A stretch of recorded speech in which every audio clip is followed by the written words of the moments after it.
তো প্রথমে আমি আপনার কাছ থেকে একটু সাজেশন চাই। তো মানে এ আমার দর্শনে জানার জন্য মানে দর্শনের এ মানে ভালো করে বোঝার জন্য আমার প্রথমে কিভাবে আমার ইটা করা উচিত? মানে শুরুটা করা উচিত? প্রথমে আপনি সংশয়.com এর লাইব্রেরি সেকশনে দেখবেন একটা বই আছে সফির জগৎ, সেই বইটা আপনি ডাউনলোড করে পড়েন। দ্বিতীয় হচ্ছে পশ্চিমা দর্শন নামক ইন্ডিয়া থেকে বের হওয়া একটা বই আছে, পশ্চিমা দর্শন বা আচ্ছা। পাশ্চাত্য দর্শন। বইটার নাম সম্ভবত পাশ্চাত্য দর্শন। এই একই নামের কয়েকটা বই আছে, আসলে বাংলাদেশেরও কয়েকটা বই আছে, ভারত থেকেও কলকাতা থেকে বের হওয়া কয়েকটা বই আছে। কলকাতার বইগুলো আপনি কিনবেন, এই বইগুলো আগে পড়েন। আর একই সাথে আপনি পড়তে পারেন আরজ আলী মাতব্বরের রচনা সমগ্র। এই জিনিসগুলো আগে পড়েন, তাহলে আপনার মনে হয় যে দর্শনের যে বেসিক ফাউন্ডেশনটা সেটা স্ট্রং হবে। ওকে। তো আমি কি এই বইগুলো কি আমি অনলাইন থেকে মানে কিনতে পারবো, কিংবা হ্যাঁ, অনলাইনে অনলাইনেই পাওয়ার? পাবেন, অনলাইনেই পিডিএফ পাবেন সবগুলোর। আচ্ছা, আর সেকেন্ড এন্ড লাস্ট আমার কোয়েশ্চেন, আম তো আপনার লাইভ অনেকদিন ধরে দেখা হয় যেহেতু, তাই আপনার কাছ থেকে অনেক কিছু শিখা আমার বলা যায়। আচ্ছা সরি, দুইটা নাম আরো বলে দিই। একজনের নাম হচ্ছে আচ্ছা। ভবানী প্রসাদ সাহু। ভবানী প্রসাদ সাহু হুম। ভারতের উনি, ওনার বইগুলো পড়তে পারেন। আরেকজনের নাম হচ্ছে দেবী প্রসাদ, দেবী প্রসাদ চট্টোপাধ্যায়, ওনার বইগুলো পড়তে পারেন। আরেকজনের নাম হচ্ছে রাহুল সংকৃতায়ন, ওনার বইও পড়তে পারেন। আরেকজন হচ্ছে বাংলাদেশের আহমদ শরীফ, ওনার বইও পড়তে পারেন। এই চারজনের বই আপনি পড়তে পারেন, এইগুলা আপনার ফিলোসফির ফাউন্ডেশন তৈরিতে আপনার অনেক কাজে লাগবে। হ্যাঁ বলেন, শেষ করেন। Thank you so much Asif ভাই। অ্যান্ড আমার লাস্ট প্রশ্ন যেটা আর কি, ওইটা হচ্ছে তো আপনার লাইফ তো অনেকদিন ধরে দেখা হয়, শোনা হয়। তো মানে আমার ওই সংশয়ের যে বিষয়টা, ওইটা খুব স্ট্রং হচ্ছে আর কি আস্তে আস্তে। আর হচ্ছে বিশ্বাস যে বিষয়টা, ওটা আস্তে আস্তে মানে কমছে আর কি। তো এখন তবে আমি পুরোপুরি আর কি পারি না, মানে ওইটা আমার দ্বারা হয় না যে একদম ধর্মকে মানে ডিনাই করা, যে একদমই নাই, কিংবা হ্যাঁ, যুক্তি কাজ করে। যুক্তি হিসাব করলে, যুক্তি দিয়ে বিবেচনা করলে দেখা যায় যে ধর্মের যে ফিলোসফি আছে ওটা ওটা নষ্ট হয় যুক্তির কাছে। তবু মানে অসম্ভব হয়ে যায় ধর্মকে একবারে মন থেকে মুছে ফেলা, ভয় একটা কাজ করে। তাহলে আচ্ছা, এটা খুবই স্বাভাবিক, ভয় কাজ করা খুবই স্বাভাবিক, যেহেতু ছোটবেলা থেকে এগুলা করে আসছেন। ছোটবেলা থেকে ভয় যেটা ঢুকায় দেওয়া হয় সেটা তো আসলে মানুষের ভেতর থেকে সহজে বের হয় না। যেমন মানুষের অনেক ধরনের প্রবলেম থাকে, যেমন আমার একটা প্রবলেম আছে যে পানিতে নামলে আমার ভয় লাগে। অনেকের আবার উঁচু জায়গাতে উঠলে ভয় লাগে। এখন এটা যে কেন লাগে, এটার যে কারণটা কি, পানিতে আমি দেখি যে পানিতে আসলে কিছুই নাই। সুইমিং পুলে যখন আমি নামি তখন আমার বুক ধড়ফড় করে পানিতে নামলেই। সুইমিং পুলে তো বাঘও নাই, মানে কুমিরও নাই, হাঙরও নাই, কিছুই নাই। এতটুকু এত অল্প পানি যে এই সুইমিং পুলে নামলে আমি ডুবতেও পারবো না, ডুইবা মরতেও পারবো না। কিন্তু এখানে ডুবতে আমার ভয় লাগে। ভয়টা এটা আমার ভিতর থেকে আসে। এটা এটা কিছু করার থাকে না অনেক সময়। এই ভীতিগুলো আসে, মানুষের ভয়গুলো আসে, সেগুলা কিছু করার থাকে না। যুক্তি দিয়ে নিজের মনকে বোঝানো যায় না যে এটা তো সুইমিং পুল, এখানে তো আমি মরবো না।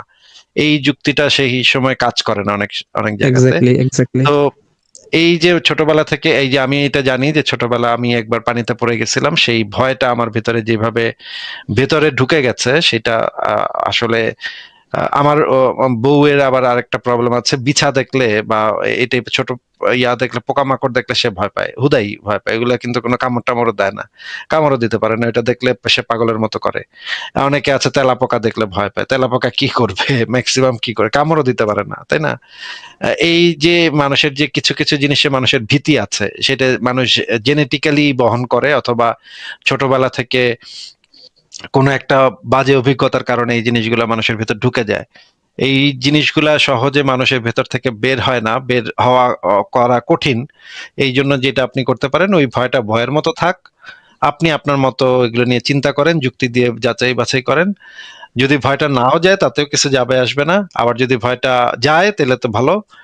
আপনি এইভাবে ওইটাকে একসেপ্ট করে নেন যে আপনার ওই ভয়টা থাকবেই, এটা কিছু করার নাই। হ্যাঁ, ভয়টাকে অনেক সময় দেখা যায় যে আমাদের অনেক সাইকোলজিক্যাল থাকে, প্রবলেম থাকে, যেটার কারণে আমরা সবসময় এটা নিয়ে চিন্তিত থাকি যে হ্যাঁ আমি তো এটা নিয়ে কি করব, কি করব না না করব। কিন্তু এই ক্ষেত্রে, এই সমস্ত ক্ষেত্রে সবচেয়ে ভালো পদ্ধতি হচ্ছে ওইটার মতো থাকতে দেয়া, আপনি আপনার মতো থাকেন, ওইটা থাকুক, ওইটাকে আপনি নিজের জীবনের একটা পার্ট হিসেবে একসেপ্ট করে নেন। ওইটাকে নিয়ে এত চিন্তিত হয়েন না, বা ওইটাকে নিয়ে এত ডিপ্রেসড হয়েন না। ওইটাকে মনে করেন ওইটা আমার, যেহেতু আমি আছি সেহেতু ওইটাও আছে। প্রত্যেক মানুষেরই কিছু কিছু ভালো দিক থাকে, কিছু কিছু খারাপ দিক থাকে, ওইটাও আমার একটা দিক। এইভাবে ওই জিনিসটাকে একসেপ্ট করে নেন, একসেপ্ট করে নিয়ে ওইটার সাথে বসবাস করেন, ওইটার সাথে অ্যাডজাস্ট করে ফেলেন। হ্যাঁ, যদি আপনার কোনো এই রকমের ভয় লাগে, ওইটাকে নিজের মতো করে গ্রহণ করে নেন, নিজেকে মানে বুঝান যে ওইটা আমারই অংশ, কিছু করার নাই। এটার কিছু কিছু জিনিস থাকবে ভালো, কিছু কিছু জিনিস থাকবে খারাপ। এখন ওইভাবে যদি আপনি অ্যাকসেপ্ট করতে পারেন, তাহলে আস্তে আস্তে আপনার এই ভীতিটা ধীরে ধীরে ঠিক হয়ে যাবে, নর্মালাইজ হবে। অনেক সময় আমরা চেষ্টা করেও অনেক ভয় ভীতি আমরা মন থেকে বের করতে পারি না, এটা অনেক মানুষের পক্ষে সম্ভব হয় না। এটা কিছু করার নেই ভাই, জাস্ট অ্যাকসেপ্ট ইট। হ্যাঁ, thank you so much Asif ভাই। ভাই আমার একটা কোশ্চেন ছিল, এই যে ইসলাম অনুযায়ী অথবা কোরআন হাদিস অনুযায়ী এই পৃথিবীতে আদম আসছে, এটার কোনো কি বয়স কি জানা গেছে? যে কত বছর হয়েছে আদম আলাইহিস সালাম আসছে? কত বছর আগে আদম আসছে এইটা, হ্যাঁ এটার তো আছে, এই বিষয়ে বলা আছে। এই বিষয়ে যে জিনিসটা বলা আছে যে বিভিন্ন গ্রন্থ থেকে এই জিনিসটা, এইটা আসলে সরাসরি বলা নাই যে এত বছর আগে আদম আসছে, এটা সরাসরি কোথাও বলা নাই, কিন্তু একটা হিসাব আছে। সেই হিসাবটা করলে জানা যায় যে আদম আসলে কত, মানে মহাবিশ্ব সৃষ্টির পরে আদমকে পাঠানোর পরে কত বছর আগে এই জিনিসটা আসছিল, সেটার একটা হিসাব আছে। আমি আপনাকে দেখাচ্ছি, তাহলে দাঁড়ান একটু অপেক্ষা করেন, আমাকে একটু সময় দিতে হবে বের করতে। এটা ইবনে কাসিরের যে বই, ইবনে কাসিরের বইয়ের ভিতরে এই জিনিসটা উল্লেখ করা আছে, এবং কয়েকটা সহিহ হাদিসও আছে, কয়েকটা সহিহ হাদিস থেকে এই জিনিসটা ভেরিফাই করা যায়। সহিহ হাদিসে অংশ বিশেষ আছে, কিন্তু ইবনে কাসিরের বইতে একটু মোটামুটি পুরাটাই করা আছে। আমি আপনাকে এই ভিডিওটা দেখাচ্ছি, ভিডিওটা একটু দেখেন তাহলে আগে, তারপর আমরা কথা বলি। সম্মানিত হাজিরিন, আল্লাহ সুবহানাহু ওয়া তাআলা এই পৃথিবীকে সৃষ্টি করেছেন এবং আকাশ সৃষ্টি করেছেন। অতঃপর আল্লাহ সুবহানাহু ওয়া তাআলা আকাশ এবং জমিনের মধ্যবর্তী যা কিছু আছে সবকিছুকে সৃষ্টি করিয়া একটা রং মেরে দিলেন, সেই রংটি হলো সবুজ কালার, ঠিক না? আকাশের রঙের সাথে জমিনের রঙের কি কোনো পার্থক্য আছে? পার্থক্য নেই। এটা কার কাজ? আমি যদি একটা বিল্ডিং রং করি, কোনো জায়গায় বেশি কোনো জায়গায় কম, হবে না? কি বলেন, হবে না? কিন্তু আল্লাহ সুবহানাহু ওয়া তাআলা এমন এক রং মেরে দিয়েছেন, আকাশে যে রং জমিনও একই রং, আবার গাছপালাতেও একই রং, এবং বিভিন্ন ধরনের পশু পাখি দিয়ে পেয়ে যাবে। এই পৃথিবীর বয়স কত কেউ জানেন? আদম আলাইহিস সালাম থেকে বিশ্বনবী সাল্লাল্লাহু আলাইহি সাল্লাম পর্যন্ত, বিশ্বনবী সাল্লাল্লাহু আলাইহি সাল্লাম থেকে এই পর্যন্ত পৃথিবীর বয়স কত? পৃথিবী আদম আলাইহিস সালাম থেকে শুরু করে বিশ্বনবী মুহাম্মদ রাসূলুল্লাহ সাল্লাল্লাহু আলাইহি সাল্লাম পর্যন্ত পৃথিবীর বয়স 5432 বছর। কয় হাজার? 5432 বছর। বিশ্বনবী সাল্লাল্লাহু আলাইহি সাল্লাম থেকে আজকের এই দিন পর্যন্ত 6874 বছর। 6874 বছর। এখন বলবেন যে হুজুর আপনি কি মুখস্থ বলে দিলেন? না, আমার কাছে অঙ্ক আছে। অঙ্কটা হলো আদম আলাইহিস সালাম থেকে নূহ আলাইহিস সালাম পর্যন্ত মধ্যখানে ব্যবধান ছিল 1200 বছর। কয় বছর? 1200 বছর। তারপর নূহ আলাইহিস সালাম থেকে ইব্রাহিম আলাইহিস সালাম পর্যন্ত মধ্যখানে ব্যবধান ছিল 1142 বছর। কয় বছর? 1142 বছর। এরপর ইব্রাহিম আলাইহিস সালাম থেকে মূসা আলাইহিস সালাম পর্যন্ত মধ্যখানে সময়ের ব্যবধান ছিল 565 বছর। এরপর মুসা আলী ইসলাম থেকে দাউদ আলী ইসলাম পর্যন্ত মধ্যখানে ব্যবধান ছিল 569 বছর। এরপর দাউদ আলী ইসলাম থেকে ঈসা আলী ইসলাম পর্যন্ত মধ্যখানে সময়ের ব্যবধান ছিল 1356 বছর, 1356 বছর। এবং ঈসা আলী ইসলাম থেকে আমাদের নবী পর্যন্ত মধ্যখানে সময়ের ব্যবধান ছিল 600 বছর। কয় বছর? এবার সবগুলোকে যোগ করেন, যোগ করলে কি হবে? 5432 বছর, 5432 বছর। এবং আমাদের নবী সাল্লাল্লাহু আলাইহি ওয়াসাল্লাম থেকে এই পর্যন্ত এখন কত হিজরি চলে? 1442 হিজরি। এটাকে যদি যোগ করেন তাহলে সমান সমান হবে 6874 বছর। হিসাব মিলেছে? কি বলে, হিসাব মিলে নাই? আচ্ছা, এই জিনিসটা আমরা শুনলাম, এবার আমরা একটু দলিলটাও দেখে নেই।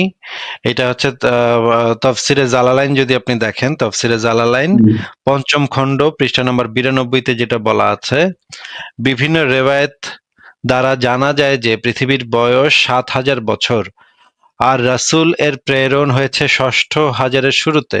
আর কতিপয় এটার দ্বারা বোঝাচ্ছে যে রাসূলের উম্মতের বয়স 1000 বছর হতে বেশি হবে, তবে এর বৃদ্ধি 500 বছরের বেশি হবে না। এটা হচ্ছে তাফসিরে জালালাইনে বলা আছে। আর তাফসিরে মাঝহারিতে যেটা বলা আছে, তাফসিরে মাঝহারি পঞ্চম খণ্ড পৃষ্ঠা 328-329-এ বলা আছে যে না, এখানে এটা বলা নেই। এখানে যে জিনিসটা বলা আছে, না এখানে এটা বলা নাই, শুধুমাত্র তাফসিরে জালালাইনে এটা বলা আছে, এবং ইবনে কাসিরের তাফসির থেকে এটা জানা যায়। এই হচ্ছে মোটামুটি বর্ণনা। আপনি যদি আরো বিস্তারিত জানতে চান তাহলে ইসলাম এবং বিজ্ঞান শিক্ষার দ্বন্দ্ব একটা লেখা আছে আমার, সেটা আপনি পড়ে দেখতে পারেন, সেটার ভিতরে আরো বিস্তারিত আপনি জিনিসপত্র পাবেন। বলেন তাহলে। না না, এই জন্যই আর কি যে আমি অবশ্য এতটুকুই দেখছি যে বিভিন্ন হুজুর বা আমিও একসময় মাদ্রাসায় পড়তাম, তখন এতটুকুই জানলাম যে 6800 বছরের মতোই হয়েছে আর কি, এখন থেকে আদম আলাইহিস সালাম আসছে। তাহলে যে আমরা দেখতেছি যে এখনো পর্যন্ত ওই যে সম্প্রতি ইন্দোনেশিয়াতে একটা 39 লক্ষ বছরের পুরানো একটা ফসিল পাওয়া গেছে মানুষের। তো এতে ওগুলা তো ভাই, বোঝা যায় যারা ইমানদার মানুষ কখনো ওগুলাতে বিশ্বাস করতে, ওগুলা হচ্ছে ইহুদি নাসারাদের চক্রান্ত, বুঝছেন? ওরা আমাকে ধর্ম নষ্ট করণের লেগা, ইমান নষ্ট করার লেগা এগুলা নিজেরা বানায় তার মাটির ভিতরে পিত্তা ফিচিছে, তার বাইর করে কইতাছে যে এগুলা ফসিল পাওয়া গেছে। আসলে এগুলা সব মিছা কথা ভাই। একটা ফসিল কিভাবে করা হয় এটা তো মানুষের সাধারণ একটা ধারণা থাকার কথা, যে ফসিলটা কিভাবে একটা হ্যাঁ, ওরা মানুষ যাই কত করুক বছর না আগে। কেন, আমরা ভাই বিশ্বাস যাবো না ভাই। ওরা ইহুদি নাসারা, ওগোর কথা কি আমরা বিশ্বাস যাবো? আমাদের কি ইহুদি নাসারারা কি আমাদের বলদ পাইছে যে ওরা যা কইবো আমরা বিশ্বাস করবো? আমরা বিশ্বাস করবো কোরআন হাদিসের কথা। ও তাই, ওরা বিশ্বাস করে থাকুক ওদের মতো, এখন আর কি বলবো। না এই জন্যই মানে আপনার কাছ থেকে আমার এটাই মেইন কোশ্চেন ছিল যে আসলে এটা এইভাবে কি সরাসরি কোথাও উল্লেখ নাই না হাদিস?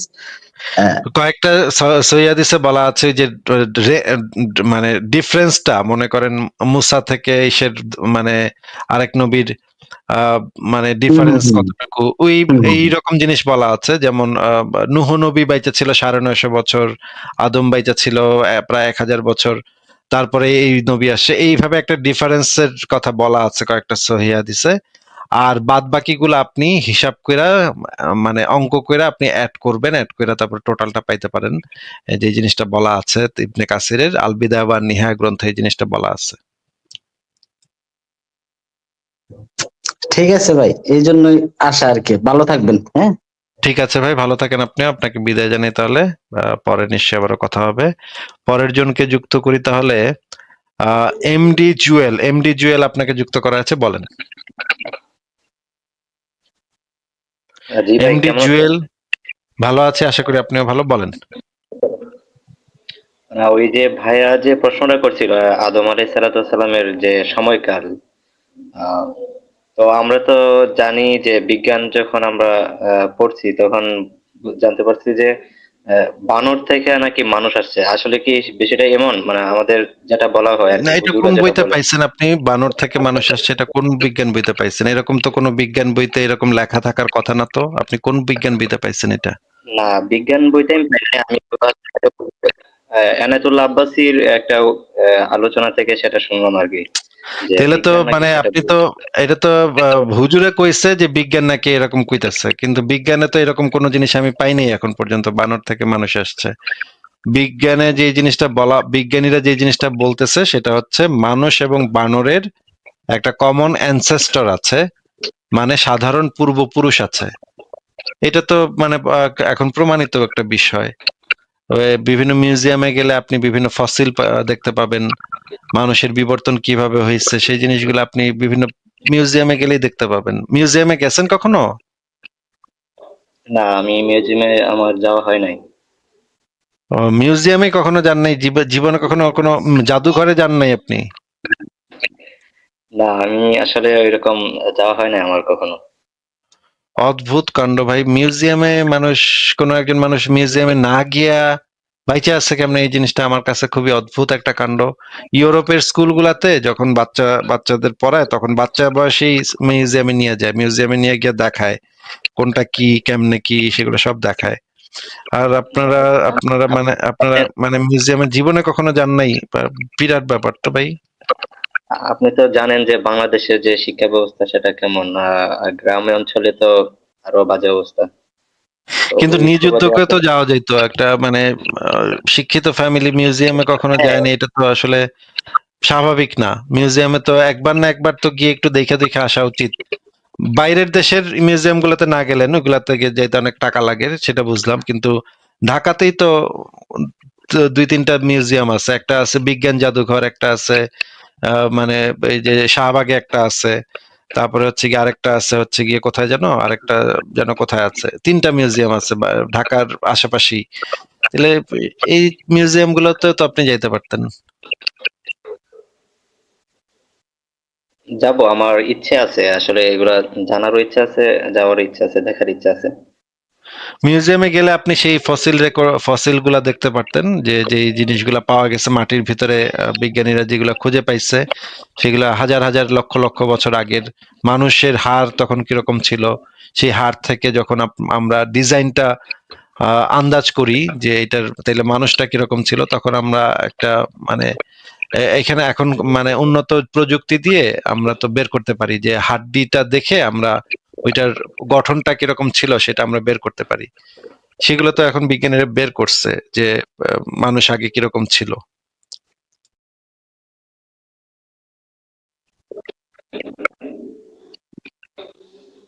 কিন্তু ভাই এই যে বানর থেকে মানুষ আসছে এটা কোনো বিজ্ঞানী কখনো বলে নাই। যেটা বিজ্ঞানীরা বলে এবং ডারউইন যেটা বলছে সেটা হচ্ছে মানুষ এবং বানরের একটা কমন অ্যানসেস্টর ছিল, একটা সাধারণ পূর্বপুরুষ ছিল। সেই সাধারণ পূর্বপুরুষ থেকে বানরও আসছে, শিম্পাঞ্জিও আসছে, বনবো, ওরাংওটাং, তারপরে আহ, ওই অনেক ধরনের মাংকি আছে, সেই মাংকি সবগুলাই আসছে ওই অ্যানসেস্টর থেকে, মানুষও আসছে সেই অ্যানসেস্টর থেকে।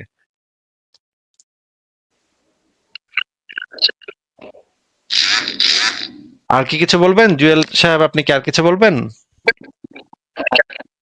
না, তাহলে বিষয়টা কি এমন যে একটা বীজ থেকে একটা গাছ, এবং গাছ থেকে ডালপালা, এবং তার কি বলে পাতা, পাতার মতো যে একটা বিষয়, বিষয়টা কি এরকম যে একটা পূর্বপুরুষ থেকে মানুষ এবং বানর এবং শিম্পাঞ্জি এগুলো বিভক্ত হয়েছে?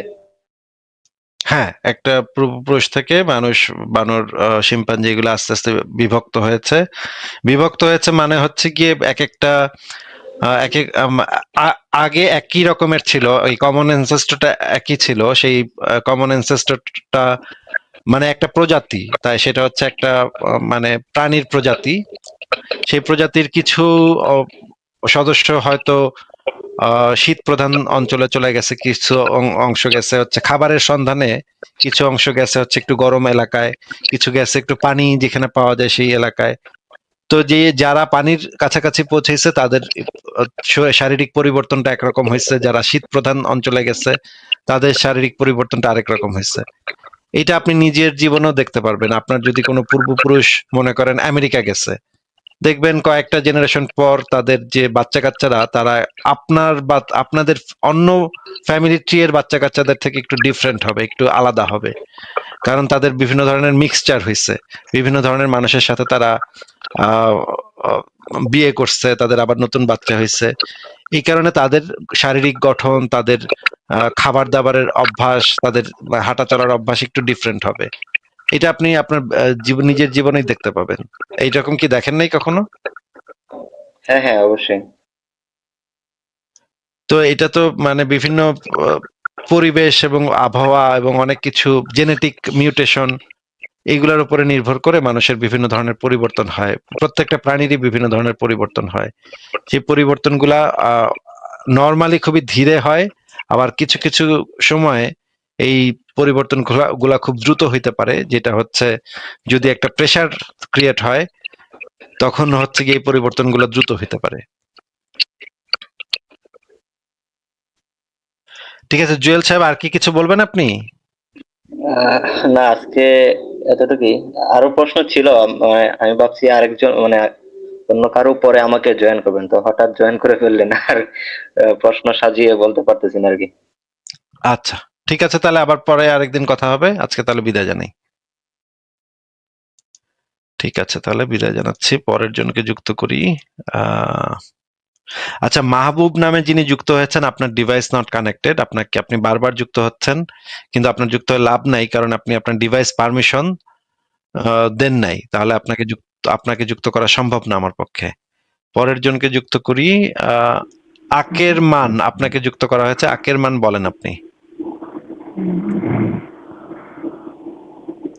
আকের মান আপনাকে যুক্ত করা হয়েছে, বলেন। না, আপনি কোনো কথা বলছেন না, তাহলে বিদায়। আপনি ঘুমায় গেছে, উনি বোধহয় ঘুমায় গেছে, ঘুমের শব্দ হচ্ছিল। অপেক্ষা করতে করতে ঘুমায় যাচ্ছে ওরা। ঠিক আছে, পরের জনকে যুক্ত করি। এ টু জেড আপনাকে যুক্ত করা হচ্ছে, বলেন।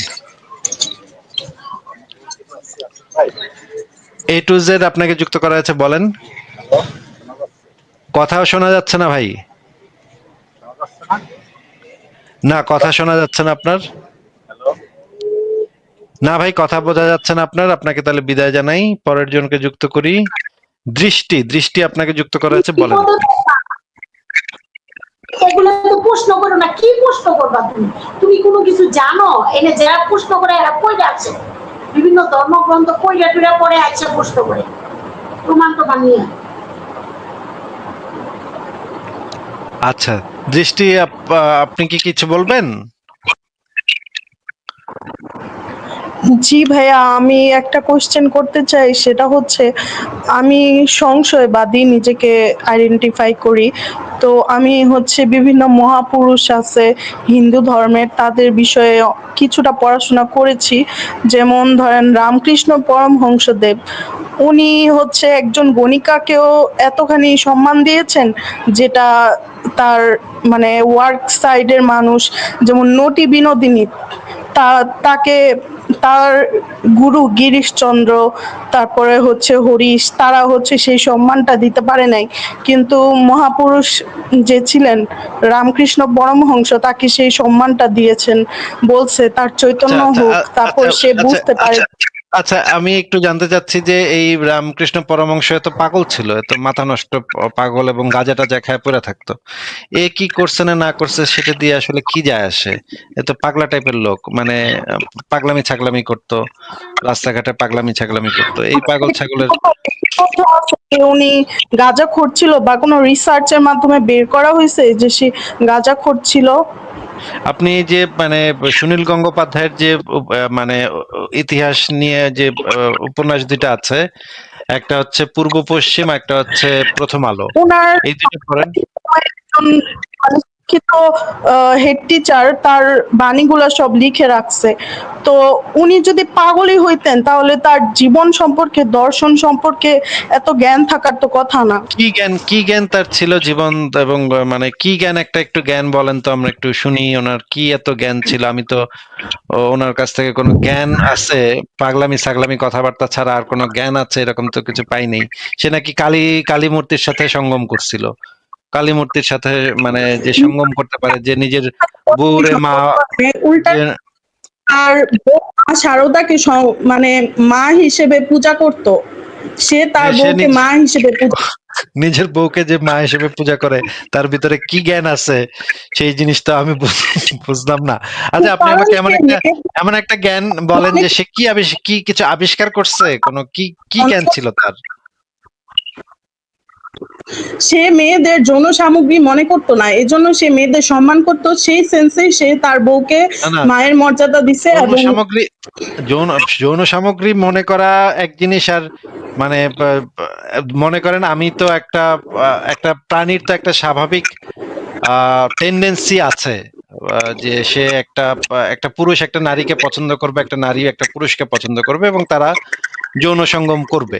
এটা তো একটা স্বাভাবিক বিষয়। এটাকে নিয়ে এত মাটা বানায় করব না, এইগুলা কেমন কথা? এগুলা মানে এগুলো তো পাগলের কথাবার্তা।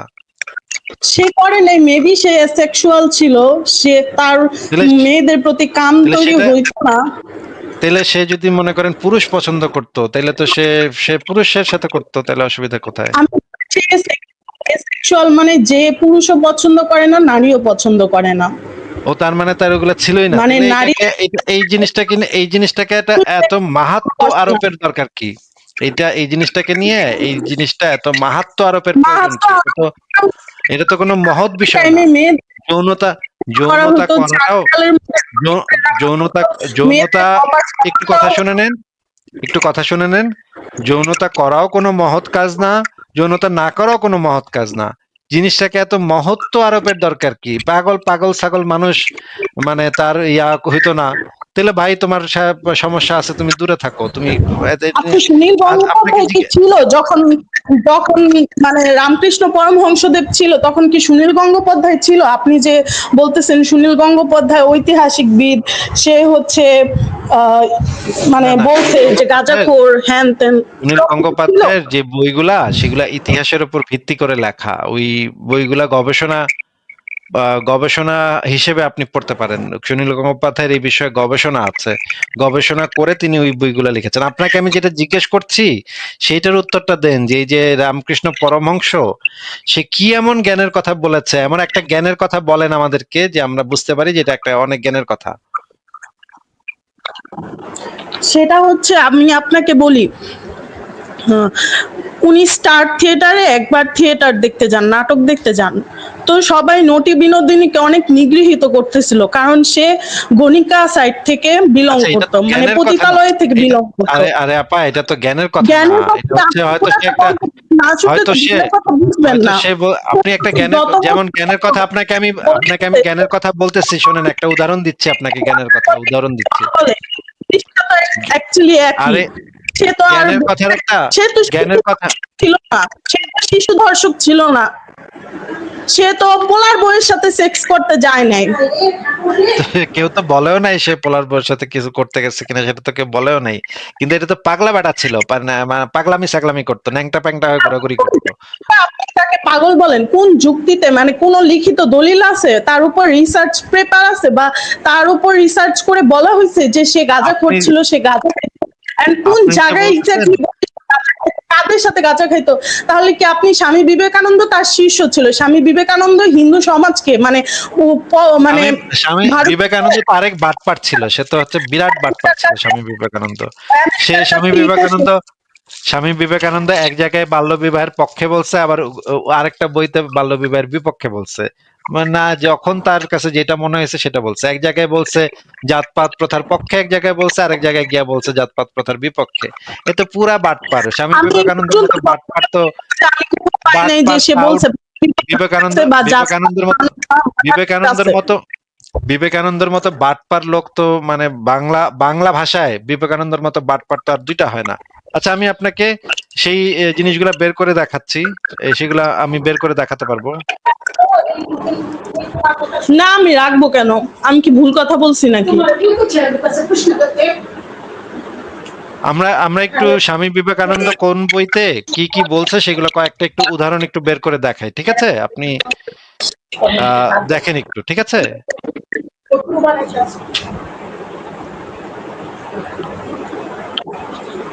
হ্যালো, আপনি কি শুনতে পাচ্ছেন?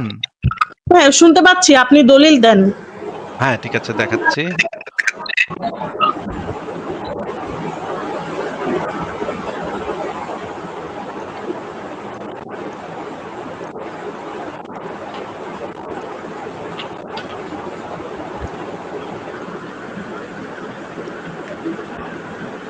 আপনি কি স্ক্রিনে দেখতে পাচ্ছেন?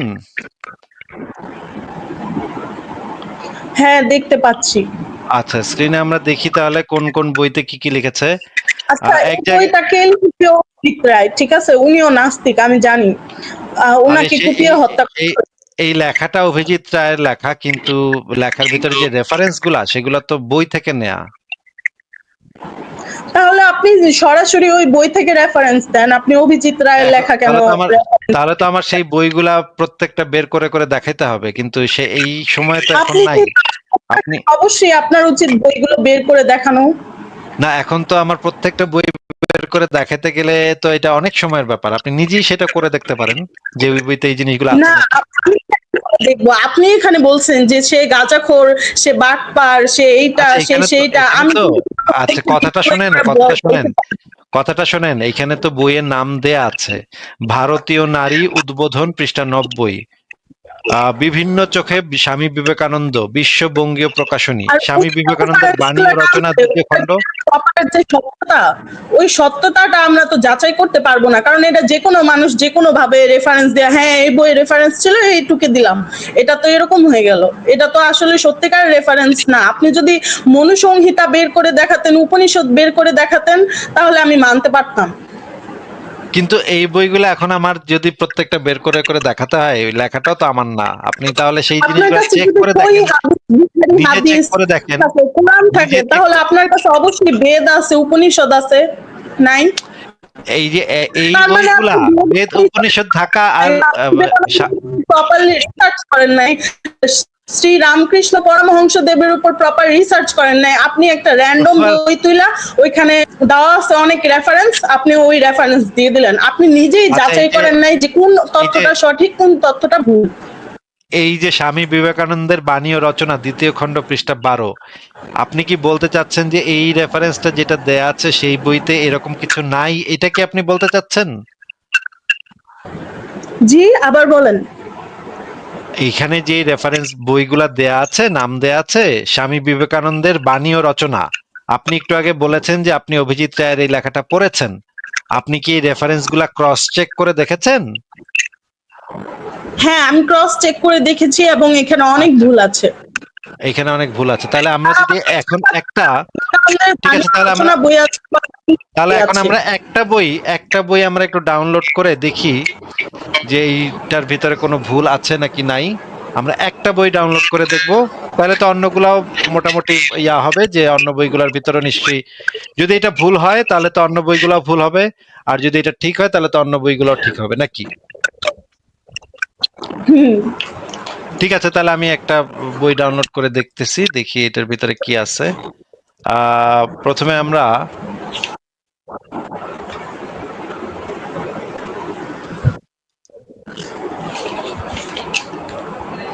দেখি এই বইটা ডাউনলোড করা যায় নাকি। একটা বই আমি ডাউনলোড দিয়েছি, দাঁড়ান একটু।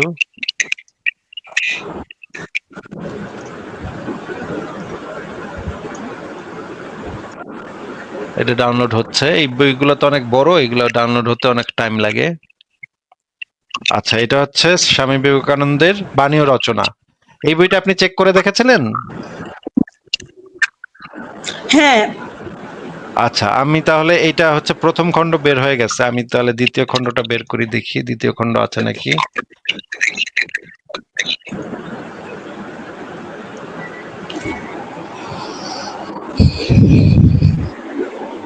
না, এখানে 2য় খণ্ডটা নাই।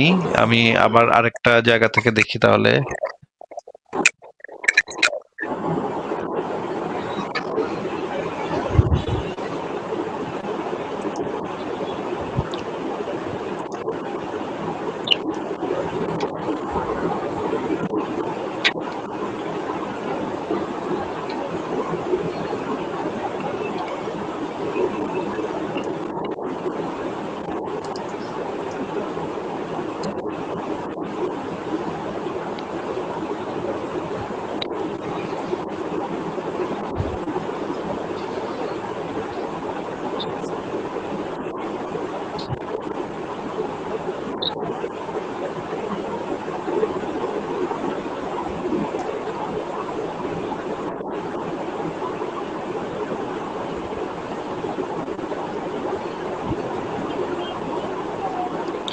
কিন্তু এই জিনিসটা এখন বের করে মানে দেখাটা একটু মুশকিল, কারণ এই বইগুলা আমার কাছে ছিল কিন্তু এই মুহূর্তে তো আমার কাছে নাই। এটা অনলাইন আচ্ছা, আপনি কি এই বইটা হ্যাঁ, বলেন, আবার বলেন। আপনি কি এই বইটা পড়েছেন আদৌ? হ্যাঁ, আমি কয়েকটা চেক করে দেখেছি। চেক করেছেন, সব- কিন্তু আপনি তো পড়েন নাই। সবগুলা বই পড়ার আপনার প্রয়োজন উচিত হবে। পরম ভক্তদেব স্বামী বিবেকানন্দ, মা শারদা সম্পর্কে আরেকটু রিসার্চ করা, তারপর কোনো কমেন্ট করা যে তারা গাঁজাখুরি ছিল, তারা বাটপার ছিল, তারা মানে একটা মানুষ যে ইন্ডিয়া না, উপমহাদেশকে যেটা বেশ কয়েকটা ছিল বেশ তাদের কয়েকটা বেশ বাইরে কয়েকটা আমি গিয়ে চেক করে বেশ কয়েকটা আমি চেক গিয়ে করে দেখেছি। আরে আপা, বেশ কয়েকটা আমি চেক করে দেখেছি। বেশ আর কয়েকটা ওই আমি সময়ে check করে দেখেছি। থাকাকালীন একজন গণিতাকে প্রপার সম্মান দেওয়া, প্রপার ওমেন হিসেবে সম্মান দেওয়া, আপনি ওই চোখে যদি দেখেন তাহলে সে নিশ্চয়ই আধুনিকতার পরিচয় দিছে, সে নিশ্চয়ই একজন সৎ মানসিকতার পরিচয় দিছে, সে কোনো ভণ্ডামি করে নাই, সে কোনো গাঁজাখুরি কথাও বলে নাই। আর গাঁজাখুরি কথা বললে তার উপর এত বই এত লেখালেখি হইতো না কেন ভাই? গাঁজাখুরি একটা কথা- গাঁজাখুরের এখন তো গাঁজাখুরি হাজার কথা হাজার বললে হাজার হাজার মানুষ গাঁজাখুরি গাঁজা কথা- খায়, হাজার হাজার গাঁজাখুরি কথা বলে, তো তাদের উপর বই লেখা হয় না কেন? এত চর্চা হয় না কেন? এইটা মানে কি যুক্তি হইলো যে একজন লোকের উপরে হাজার হাজার বই লেখা হইলে সে কোনো তার কথাটা গাঁজাখুরি না? এটা কেমন যুক্তি হইলো? আমি তো কিছু বুঝতেছি না আপনার কথা। সে যদি গাঁজাই খায় তাহলে সে মানে আমার আসলে কিছু বলার নাই আপনাকে। মানে আপনি আসলে প্রপার রিসার্চ করেন, কারণ আপনি নিজেই দেখতেছেন যে আপনি প্রপার রিসার্চ করেন নাই, এটা মেনে নেন। আমি তো এই জিনিসগুলা চেক করে দেখেছি যে যে এই বইটা, এই লেখাটাতে, অভিজিৎ রায়ের এই লেখাটাতে যে রেফারেন্স গুলা দেয়া আছে সেগুলো প্রত্যেকটা সঠিক রেফারেন্স দেয়া আছে। আমি তো নিজে সেই জিনিসগুলা চেক করে দেখেছি। সেটা আমি আজ থেকে 4-5 বছর আগে চেক করে দেখেছি, কিন্তু এখন তো আর আমার কাছে সেই বইগুলা নাই। প্রত্যেকটা বই বের করে করে এক একটা রেফারেন্স চেক করা, সেটা তো এখন একটা ডিফিকাল্ট কাজ। এটা তো এই মুহূর্তে আমার পক্ষে সম্ভব না। আচ্ছা, আপনাকে তাহলে 1 সেকেন্ড একটু অপেক্ষা করেন। আমি তিনি হচ্ছে আমাদের চন্দ্রত লম্পট, তারপরে হচ্ছে মদখোর লোকের যদি ভালো রাস্তায় আনতে পারে, ভালো রাস্তা বলতে মদ খাও না, মানুষের সম্মান করো, তুমি যে বিন্দিনীকে খারাপ ভাবে গালি দিয়ে বের করে দিছো, ওকে প্রপার সম্মানে নিয়ে আসো, ওর কাছে ক্ষমা চাও, বা এইসব যদি করাইতে পারে একটা মানুষ, গাঁজাখুরি মানুষ, তাহলে কি সে কি আদৌ গাঁজাখুরি, বা সে কি আদৌ গাঁজা খায়? আচ্ছা, আমাদের সাথে অমিত ভাই চলে আসছে। অমিত ভাই এবার বলবে। বলেন অমিত ভাই। নিশ্চয়ই নিশ্চয়ই। দৃষ্টি ম্যাডাম, একটুখানি আমরা শান্তভাবে আলোচনাটা করতে পারি? হ্যাঁ, আমার ভয়েসটা এরকম, আমি অনেক জোরে কথা বলি, দরাজ গলায় কথা বলি, সো ডোন্ট মাইন্ড, আমি কাউকে রিমিন করার জন্য কথা বলছি না। না, সেটা অসুবিধা নেই, আমরা একটুখানি শান্তভাবে একটা কথা বলি। হ্যাঁ, আপনি একটা জিনিস জিজ্ঞাসা করছেন যে রবীন্দ্রনাথ বিবেকানন্দ সম্পর্কে বা তার গুরু শ্রী শ্রী রামকৃষ্ণ পরমহংসদেব সম্পর্কে আমাদের পড়াশোনা আছে কিনা। হ্যাঁ, আসিফ ভাইয়ের হয়তো অতটা পড়াশোনা নেই, কারণ এই সমস্ত জিনিসগুলো ভাস্ট। হ্যাঁ, প্রচুর জিনিস আছে। তা আপনার শেষ কোয়েশ্চেন দিয়ে আমি প্রথমে শুরু করি যে এনাকে নিয়ে, এই শ্রী রামকৃষ্ণ পরমহংসদেব বা বিবেকানন্দকে নিয়ে এত লেখালেখি হয়েছে কেন? এর আসল কারণটা কি জানেন তো? এর আসল কারণটা হচ্ছে যে মার্কেটিং। তা আপনি যেরকম ভাবে মার্কেটিং করবেন বা সেই সময়ে যে প্রেক্ষাপট যেটা ছিল, সেইখানে দেখবেন সেই প্রেক্ষাপট নিয়েই এই জিনিসগুলো, মানে সেটা সেই সময় যেরকম প্রেক্ষাপট ছিল, একজন আসছেন, একজন নতুন কথা বলছেন, তা সেই জন্য এনার প্রচারটা সব থেকে বেশি। আপনি শ্রী শ্রী রামকৃষ্ণ পরমহংসদেবকে কিভাবে ভাবছেন বা কিভাবে দেখেন জানি না, ইনি যদি এখন বেঁচে থাকতেন, আপনি হয়তো ওনার সাথে দর্শনও করতে পারতেন না, বা ওনার হয়তো পায়ে হাত দিয়ে প্রণামও করতে পারতেন না। কারণটা কি বলুন তো দৃষ্টি ম্যাডাম? দৃষ্টি ম্যাডাম, আনমিউট করে একটু বলে দেয় ফেলছে যে কারণটা কি? ঠিক কথা হ্যাঁ, বলেছে। শুনুন, কথাটা শুনুন, আমার প্রশ্নের উত্তর দিন। অত হওয়ার দরকার নেই, অত এক্সাইটেড হওয়ার দরকার নেই, অত উত্তেজিত হওয়ার দরকার নেই। হ্যাঁ, আমার প্রথম প্রশ্ন যে আপনি যদি রামকৃষ্ণ পরমহংসদেব যদি এখন বেঁচে থাকতো, ওনার সাথে দেখা করে পায়ে হাত দিয়ে প্রণাম করতে পারতেন না, এটা আমার ক্লেম। কেন বলুন তো?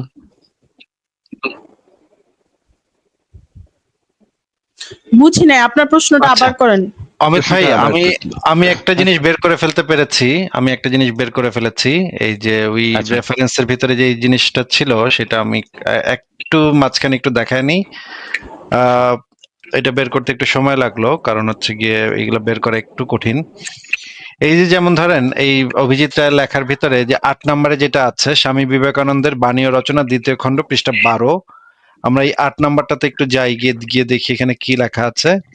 অভিজিৎ রায় লিখেছেন, বিবেকানন্দ আবার আরেক জায়গায় গণেশ উল্টিয়ে দিয়ে বলেছেন, বাল্যবিবাহ হিন্দু জাতিকে পবিত্রতায় ভূষিত করিয়াছে।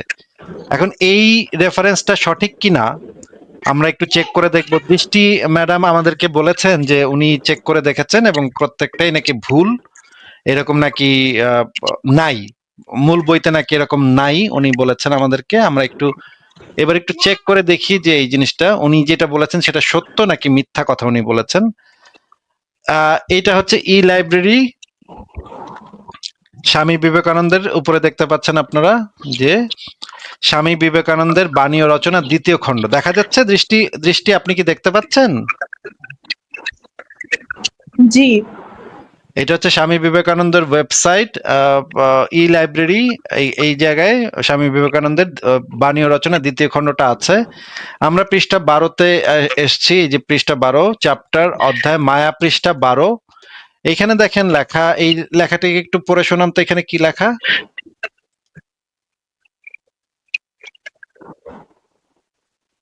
বাল্যবিয়ে হিন্দু জাতিকে পবিত্রতায় ভূষিত করেছে, কি চাও? আচ্ছা, এইটুক বললেই হবে। এই বাল্য বিয়ে হিন্দু জাতিকে পবিত্রতায় ভূষিত করেছে, এই কথাটা কি এখানে লেখা আছে বইতে? হ্যাঁ। আর অভিজিৎ রায়ের লেখাটা যখন আমি দেখাচ্ছিলাম তখন আপনি বলছিলেন যে অভিজিৎ রায় ভুলভাল রেফারেন্স দিয়েছে, এরকম লিখলেই হইলো নাকি? আপনি নাকি চেক করেও দেখেছেন, চেক করে দেখেছেন যে অভিজিৎ রায় ভুলভাল লিখেছে এখানে, আসলে বইতে এগুলা কিছু নাই, আপনি নিজে চেক করে দেখেছেন। কিন্তু আমি দেখতে পাচ্ছি অভিজিৎ রায় লিখেছে বাল্য বিবাহ হিন্দু জাতিকে পবিত্রতায় ভূষিত করিয়াছে। আর ওইখানে আমি দেখলাম ওইখানে একটা জিনিস পার্থক্য, ওই বইতে লেখা বাল্য বিয়ে আর অভিজিৎ রায় লিখেছে বাল্য বিবাহ, এইটুক পার্থক্য ছাড়া আমি আর কোনো পার্থক্য পাচ্ছি না। বাল্য বিবাহ আর বাল্য বিয়ে, এইটুক শুধু পার্থক্য আছে এই বইটার সাথে। আপনি তো তাহলে একটা মিথ্যাবাদী, আপনি তো মিথ্যা কথা বলেছেন, আপনি তো আসলে কোনো রেফারেন্স চেক করে দেখেন নাই। আপনি যে একটু আগে বললেন আপনি রেফারেন্স নিজে চেক করে দেখেছেন, মোটা গলা করে বললেন, আপনি তো একটা ডাহা মিথ্যাবাদী, তাই না? আমি মিথ্যা কথা বলতে যাব কেন ভাই? আমার রাত্র 11:30 এত চুলকানি নাই যে আপনার সাথে আমি মিথ্যা কথা বলতে যাব। একটু আগে আপনি বলেছিলেন না যে আপনি নিজে চেক করে দেখেছেন এই অভিজিৎ রায়ের লেখার ভিতরে যে রেফারেন্স গুলো আছে সেগুলো আপনি নিজে চেক করে দেখেছেন, ভুলভাল লেখা আছে, একটাও সঠিক না, এটা আপনি একটু আগে বলেছেন তো। কিন্তু আপনি তো নিজেই ক্লেম করেন আপনি সব ধর্মের সব ধর্মগ্রন্থ আরে পড়ছেন সব ধর্ম এবং কর্ম এখন সব বাদ, এখন ধর্মের এই রেফারেন্সটা না নিয়ে কথা এখন বলছি। এক্স্যাক্টলি এখন এই হচ্ছে রেফারেন্সটা কথাটা নিয়ে কথা ডাইভার্ট করে বলছি। লাভ নেই। এখন আমরা এই আপনি রেফারেন্স নিয়ে কথা বলছি। আপনি বলেছিলেন কথাটা শুনে নেন, কথাটা শুনে নেন। আরে সার্চ দিয়ে তো খুঁজে বের করি তো দেখতে হবে। আমার কাছে তো মানে আমি তো নিয়ে বসে থাকি না, এই বইগুলা নিয়ে তো আমি মানে লাইভে বসি না, যে এই বইগুলা টেবিলের উপর রেখে আমি লাইভে বসছি, এটা তো আমি করি না। আমার তো খুঁজে বের করতে হবে, খুঁজে বের করাটা তো কোনো মানে সমস্যা না। খুঁজে বের করলে তো মানুষ ছোট হয়ে যাবে না, যে খুঁজে বের করলে ছোট হয়ে গেলাম, যে আমার হাতের কাছে নাই আমি খুঁজে বের করতে হয়েছে এই জন্য আমি ছোট হয়ে গেলাম, তা তো না। আপনি বলেছেন যে আপনি নিজে নাকি এই অভিজিৎ রায়ের এই লেখাটা রেফারেন্স গুলা চেক করে নিজে দেখেছেন এবং আপনি বলেছিলেন যে এই বইটাতে এই অভিজিৎ রায়ের লেখাটাতে নাকি ভুলভাল রেফারেন্স দেওয়া আছে, আসল বইতে নাকি এগুলা নাই। আপনি নিজে নাকি চেক করে দেখেছিলেন, আমি এখন আপনাকে চেক করে দেখালাম সেই বইটা। আমি এখন সরাসরি বইটা থেকে দেখাচ্ছি, আবারও বইটাতে চলে যাচ্ছে। এই যে স্বামী বিবেকানন্দের বাণী ও রচনা ২য় খণ্ড, মায়া, পৃষ্ঠা ১২। এখানে লেখা বাল্য বিয়ে হিন্দু জাতিকে পবিত্রতায় ভূষিত করেছে। তাহলে আপনি তো একটা ডাহা মিথ্যাবাদী, আপনি তো অত্যন্ত নিম্নমানের মিথ্যুক। আপনি কি আপনার ধর্ম রক্ষা করার জন্য এই মিথ্যার কথাটা বলেছেন?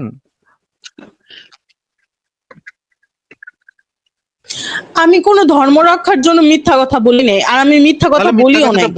মিথ্যা কথাটা বললেন, আপনি তো একদম সরাসরি মিথ্যা কথা বলেছেন। আপনি এখানে লেখা আছে, আমি যে রেফারেন্স চেক করে যখন ক্রস চেক করলাম তখন দেখতেছি হ্যাঁ অভিজিৎ রায় যেটা লিখেছে মূল বইতে এটাই লেখা আছে।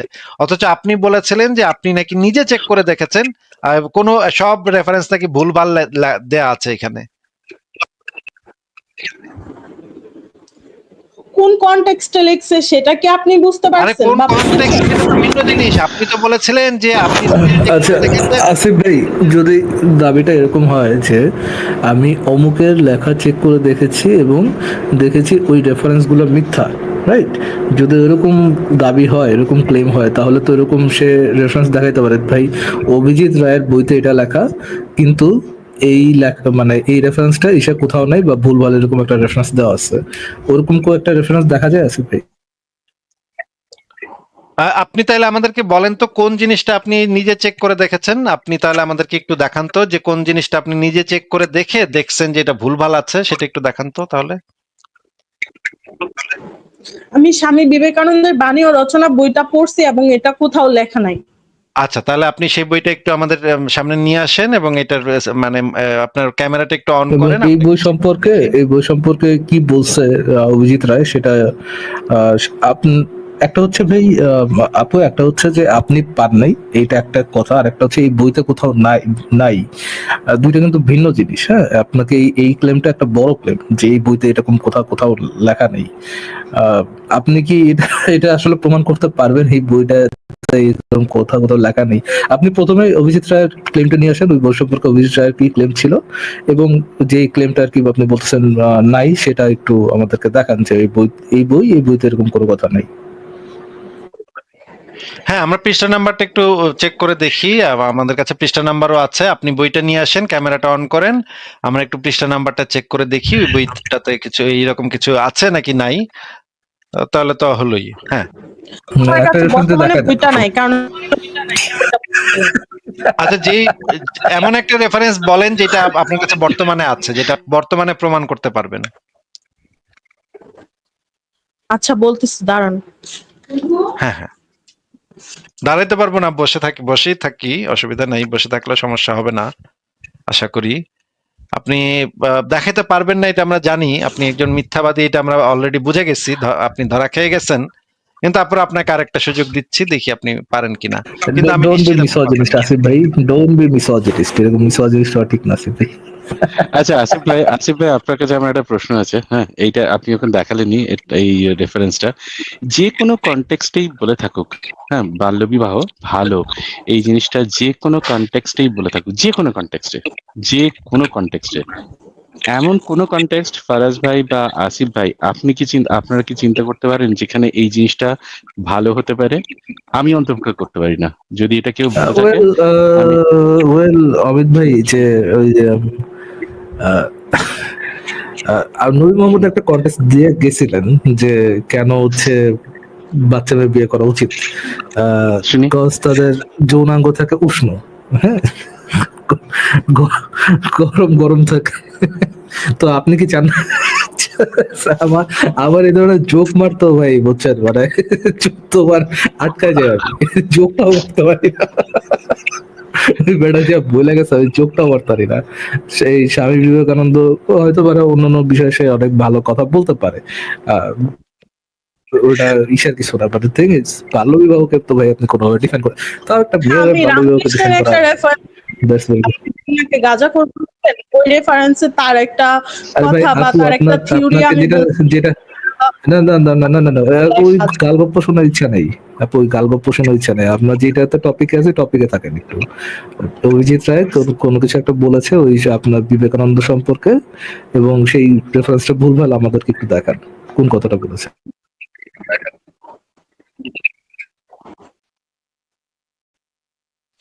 আপনি যে লেখাটা দেখালেন ওই লেখাটাই ভুল। রেফারেন্স মিল থাকা সত্ত্বেও এটা ভুল। আচ্ছা, আমরা যেটা দেখিয়েছি সেটা কারণ আমরা আপনি তো রেফারেন্স দেখালাম, তারপরে আমরা ভুল, তাই না? আপনি তো কোনো লক্ষ্মী শোনা আজাদুর কোনা টুনটুনি ঝুনঝুনি।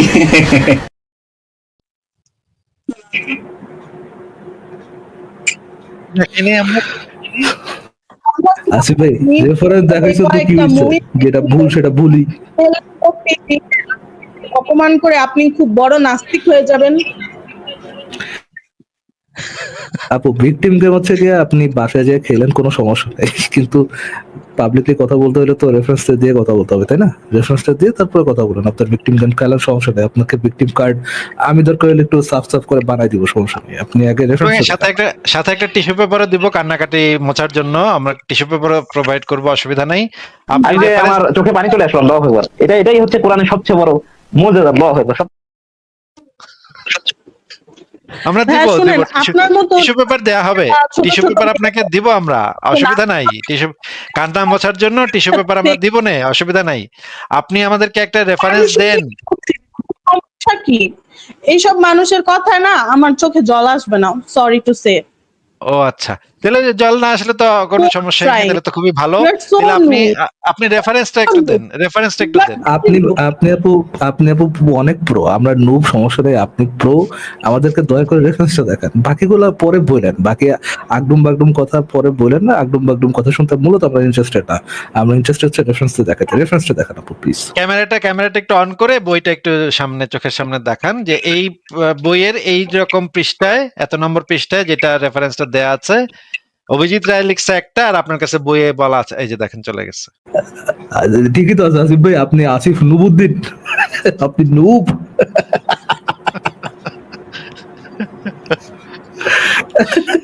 You should be ashamed of yourself. You are so noob.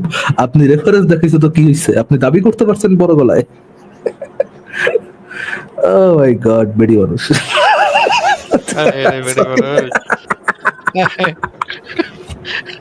দেখে নেন সব ইয়ারা চলে আসবে কিন্তু লাইভে, বুঝছেন ফারাজ ভাই, সাবধান। কিচেনের সামান্য একটা চোখ চলে। ভাই এখন খবর করে দিয়ে যাবো। সাবধানে কথাবার্তা, সাবধানে। যাই হোক, ঠিক আছে অমিত ভাই, ফারাজ ভাই, আপনারা যদি এই বিষয়ে, যে আগের কনভারসেশনটা হইলো সেই বিষয়ে যদি কিছু বলেন। আগে ফারাজ ভাই বলুক, তারপর আমি বলছি। তো উনি চলে গেলেন না কেন? ভাই, কিছু ইয়ে করা হয়নি, উনি চলে গেলেন cause কেন? you guys are noob. Noob আপনারা, noob আপনারা কিসের রেফারেন্স দেখাইতেছেন? হ্যাঁ, আবেগ দিয়ে কথা বলতে পারেন না, noob লোকজন কোথাকার। আপনাদের সাথে কি কথা বলা যায়? হ্যাঁ, আমি তো বলেন আপনি প্লিজ। সমস্যাটা কি জানেন তো? সমস্যাটা হচ্ছে যে এই ছোটবেলা থেকে না, ছোটবেলায় আমরা অনেক ইয়ে পড়তাম, অনেক ওই মনীষীদের গল্প কাহিনী পড়তাম আর কি, একজন আইডল হিসেবে একজন রাখার জন্য, মানে আইডলাইজ করার জন্য অনেকের পড়তাম। আমার যেমন কয়েকজনের গল্প খুব ভালো লাগতো, যেমন সিভি রমন সম্পর্কে পড়েছিলাম, তারপরে ওই ছোটবেলায় রচনা টচনা আসতো, সেখানে রবীন্দ্রনাথ ঠাকুর এদের সম্পর্কে তো অবশ্যই পড়েছি, সেগুলো তো বলছি না। কিছু মানে আউট অফ ইয়ে ছিল, সরোজিনী নাইডুর ইয়ে ছিল, আর বিবেকানন্দ তো ছিলই। তা এখন এই সমস্ত জিনিসগুলো, এই মনীষীদের গল্পগুলো পড়ে পড়ে একটা জিনিস মনে হয় যে এনারা একটা মানে একটা স্বচ্ছ ক্যারেক্টার, মানে একটা white character, completely white board, সেখানে একটা কালো দাগ, একটা সিম্পল একটা ডট, সেটা পর্যন্ত থাকতে পারে না। তা সত্যজিৎ রায় একটা গল্প লিখেছিলেন। এই গল্পে একজন একজন হচ্ছে ঘুরতে গেছেন, সাধারণ ভদ্রলোক একজন ঘুরতে গেছেন। তিনি একটা কলকাতার কোনো একটা অফিসে চাকরি করেন, লম্বা, বেশ লম্বা দেখতে, সুন্দর দেখতে, গৌরবর্ণ, চপটের উপর হাইট। তা তাকে একজন একটা পরিবার, কয়েকজন পরিবার, তারা একজন ছোটদের একজন গল্প লেখক বলে ভুল করে, এবং তার কাছে সবাই এসে ইয়ে নিতে চায়, ওই সই নিতে চায়। তা তিনি খুব অবাক হন, এবং পরে তিনি বুঝতে পারেন যে তিনি যাকে এরা অ্যাকচুয়ালি ভুল করছেন, এবং সেই ভদ্রলোক যে আসল অথর তার সাথে মিট করেন, এবং তিনি মিট করে দেখেন যে এই অথরকে, যে সত্যি আসল অথর, তার যে ক্যারেক্টার বা তিনি যেরকম দেখতে, তার সাথে এরা যেরকম ভেবেছেন তার সাথে কোনো রকম তার মিলই নেই। প্রথমত এই ভদ্রলোক খুবই একজন মানে কাঠখোট্টা মানুষ, একদম কথা বলতে চান না, বেঁটে খাটু মানুষ, খুবই রকজটা, একটুতেই রেগে যান। তো তিনি তখন ওই ভদ্রলোককে বলেন, দেখুন আপনাকে তো সবাই এরকম যে অনেক ফ্যান আপনার এখানে ঘোরাঘুরি করছে, আপনি বরং কদিন গাল ঢাকা দিয়ে থাকুন, আপনার যা সমস্ত ইয়ে আমি ম্যানেজ করে দেবো।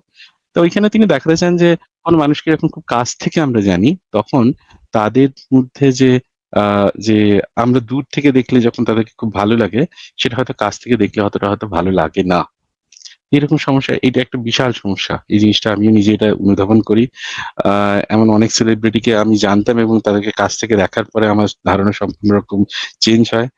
যখন পুনেতেও থাকতাম, তখন আমার একজন বন্ধুর সূত্রে এবং আমার একজন গুরুজির সূত্রে বেশ কিছু সেলিব্রিটির সাথে পরিচয় হয়। আমি দেখি যে তাদের টিভিতে রূপলী পর্দায় যেরকম দেখি, আর তাদের যে বিহেভিয়ার, তার মধ্যে আকাশ পাতাল তফাৎ আছে। তা এখন কথাটা হচ্ছে যে এই জিনিসটা, এইটা মেনে নিতে কিন্তু খুব কষ্ট হয়। এই আসিফ ভাই যেমন বললেন একটা কথা, যখন একজনকে ধরিয়ে দিলেন যে দেখুন ইনি এই কথাটা বলেছেন, তখন কিন্তু তিনি রীতিমতো মনঃক্ষুণ্ণ হলেন। কারণ তিনি ছোটবেলা থেকে ওই শিক্ষাটাই পেয়ে এসেছেন যে এরা একদম একটা হোয়াইট ক্যারেক্টার, এর মধ্যে কোনো রকম ভুল থাকতে পারে না। এই যে এইটাতে কোনো সমস্যা নেই অমিত ভাই, মানে এটাতে আই ডোন্ট থিঙ্ক কোনো সমস্যা আছে। সমস্যা হচ্ছে যে আহ, ভুলভাল দাবি করাতে, যে আমি নিজে মিলিয়ে দেখেছি এবং আমি দেখেছি যে এই রেফারেন্সেস গুলো ভুলভাল। এইখানে সমস্যা। সে কি ফিল করলো না করলো এটা নিয়ে তো মানে সে বাদে তার কারো ওই ফিলিংস গুলো দেখার কোনো দরকার নেই। কেউ যদি এরকম এসে দাবি করে, দাবি সপক্ষে কি দেখাইতে হবে? রেফারেন্স দেখাইতে হবে, দ্যাটস ইট। যদি এইটা রেফারেন্স অবশ্য দেখাতে আপনি না ঠিকই পারে বলেছেন। তার এটা অবশ্য আপনি ঠিকই বলেছেন, সত্যিই সমস্যা নেই। কিন্তু সমস্যা কি বলুন তো, সমস্যা হচ্ছে যে এই যে ইনি যখন এই যে দাবি করছেন, ইনি যখন এই কথাটা বলছেন, তখন এবং তিনি যে রেজিস্ট করছেন, এসেই যে বলছেন, এটা হচ্ছে ওইখান থেকে এসেছে যে একজনকে হোয়াইট ক্যারেক্টার হিসেবে সে পেন্ট করেছে সবসময়। হ্যাঁ, একটা মানে স্বচ্ছ ক্যারেক্টার হিসেবে সে পেন্ট করেছে এবং তার কাছে ওই জিনিসটাই আছে। এবার যখনই কেউ তাকে বলে যে না, এই ক্যারেক্টারটা এরকম নয়, তখনই সে একটা মারমুখী হয়ে ওঠে। সে তখনই তার মধ্যে একটা রেজিস্ট্যান্স তৈরি হয় এবং তার মধ্যে একটা অদ্ভুত একটা এমন বিহেভিয়ার তৈরি হয়েছে, মানে সেটাকে ইয়ে করার জন্য, সেটাকে প্রিভেন্ট করার জন্য, সেটাকে রেজিস্ট করার জন্য, এই আসিফ ভাইকে ডিবাঙ্ক করার জন্য এমন একটা তৈরি হয়েছে, তখন যা খুশি বলে দেয়। এখন এই যে ভদ্রমহিলা চলে গেলেন, ইনি কিন্তু একটা বিরূপ মনোভাব নিয়ে গেলেন, এইটা নিয়ে গেলেন যে নাস্তিকগুলো এরকমই হয়, নাস্তিকগুলো এরকমই বদমাইশ হয়, এরা ধর্মকে এরকম বলে, এরকম কটু কথা বলে, এটা ইচ্ছে করেই বলে। তার মানে মানে হু কেয়ার্স অমিত ভাই, হু কেয়ার্স যে কোন ধর্মের ধার্মিক কি ভাবলো, তার উপরে ভাই চিন্তা করেন মহিলা মানুষ। নোবডি কেয়ারস, সত্যি করে nobody cares, I also don't care. কিন্তু সমস্যাটা হচ্ছে যে এই ভদ্রমহিলা কিন্তু আরো বেশি রেজিস্ট্যান্স হবে এর মধ্যে। ইনি কোনোদিন, আমার মনে হয় না যে ইনি স্বামীজির যে বাণী ও রচনা উনি কোনোদিন পুঙ্খানুপুঙ্খভাবে পড়ে দেখেছেন।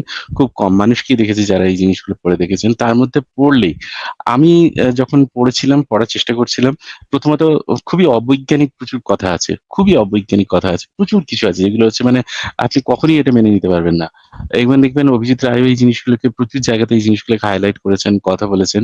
প্রচুর অবৈজ্ঞানিক কথা আছে যার কোনো রকম মাথা মুন্ডু নেই, আগাগোড়া কিছু নেই। কিন্তু এমন ভাবে একটা ছোট কথা বলে দিই, আপনারা যারা লাইভে আলোচনা করতে আসেন, বিশেষ করে আমাদের সাথে যারা কথা বলতে আসবেন, এই জিনিসটা আপনারা দয়া করে প্লিজ মাথায় রেখে আসেন। আপনাদের সাথে আমাদের কোনো পার্সোনাল কোনো সমস্যা নেই। আমরা আপনাকে চিনি না, আপনি আমাদেরকে চিনেন না। আপনাদের সাথে আমার কোনো পার্সোনাল কোনো ধরনের কোনো সমস্যা নেই। বাট আমাদের কি হইতে হবে, দুই পক্ষকে ম্যাচিউরড এনাফ হতে হবে যে হ্যাঁ, আমরা একজন আরেকজনকে কি দিয়ে আঘাত করব, যুক্তিতে আঘাত করব। কিন্তু এবং যদি আমার যুক্তি উইক হয়, I have to be matured enough যে আমি ওইটা গ্রহণ করে নেবো।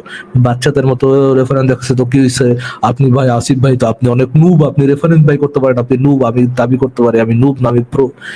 এরকম মেন্টালিটি যদি নিয়ে থাকেন, দেন আপু বা ভাইয়া যেই হন আপনি, আই থিঙ্ক পাবলিক প্ল্যাটফর্মে কথা বলা আপনার ওই ম্যাচুরিটি আসে নাই। আই থিঙ্ক আপনার জায়গা এখনো স্কুল কলেজে। হ্যাঁ আমি ভাই এতটুকুটা। নিশ্চয়ই, আমারও সেরকম কিছু অ্যাড করার নেই আর এক্সট্রা। আপনি এটা বললেন, তার সাথে আমিও একমত। আর ফারাজ ভাই, নোবডি কেয়ারস, মানে কে কি ভাবলে সেই জিনিসটাই করি না। কিন্তু আমি মনে করি যে এই যে আসিফ ভাইকে একটা কথা বলছিল যে আপনি তো এই রেফারেন্স গুলো চেক করে দেখেননি, এর একটা কারণ আছে। আসিফ ভাই নিজে চেক করে দেখেননি, তার একটা কারণ আছে। সমস্ত কিছু চেক করা প্রথমত সম্ভব নয়। দ্বিতীয়ত আসিফ ভাই জানেন যে তার যে সমস্ত টিম মেম্বার যারা বা তার সাথে যারা কাজ করেন, তারা অনেস্ট, তারা হচ্ছে যা খুশি মানে একটা রেফারেন্স নিয়ে এসে সেটাকে অন্যভাবে, সেটাকে বিকৃতভাবে সেটাকে প্রেজেন্ট করে না, সেই জিনিসটা জানেন। He has that confidence. তো সেই জন্য তিনি হয়তো আর আমরা কেউ লিখলে তিনি সেটা চেক করার প্রয়োজন মনে করেন না। এটা একটা জিনিস। হ্যাঁ, এই জিনিসটা আমি মনে করি, এই জিনিসটা ঠিক আছে, আমরা তাহলে মুভ অন করি। আমরা আসি ভাই নেক্সট